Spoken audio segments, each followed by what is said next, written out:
The Monetary Board of the Central Bank of Sri Lanka decided to maintain the standing deposit facility rate and the standing lending facility rate of the central bank at their current levels of 11% and 12% respectively. The central bank has eased its monetary policy stance considerably since early June 2023 by reducing its key policy interest rates. However, considering the presence of excessive interest rates on certain lending products and the inadequate downward adjustment in market lending interest rates relative to that of deposits, the board was of the view that the downward rigidity in lending interest rates of certain financial institutions needs to be addressed through administrative measures. Accordingly, the board decided to impose caps on interest rates on pawning facilities at 18% per annum, on pre-arranged temporary overdrafts at 23% per annum, and on credit cards at 28% per annum for all licensed banks. We observed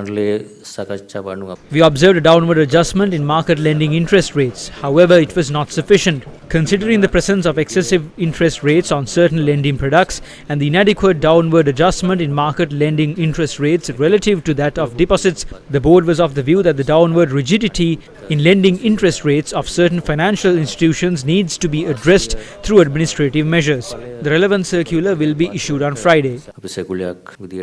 With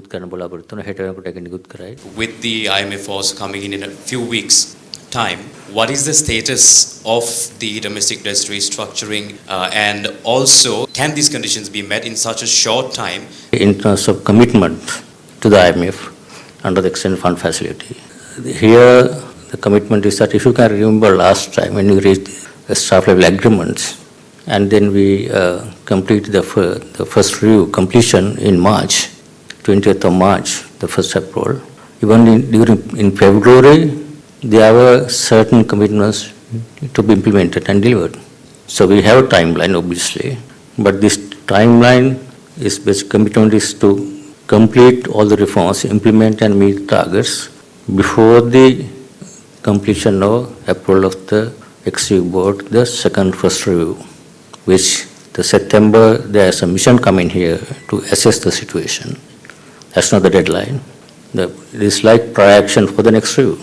So I think government has made good progress in terms of quantitative targets. Except for revenue targets, all targets have been met, including inflation reserves, all have been met quantitative basis. Then structural reform, there are certain reforms, for example, Central Bank Act.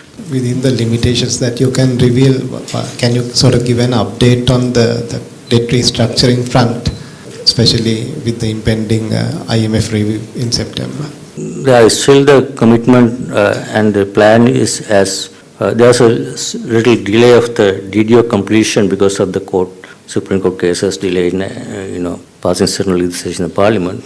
But even without some delays, I'm sure that we are in the process of completion of DDO.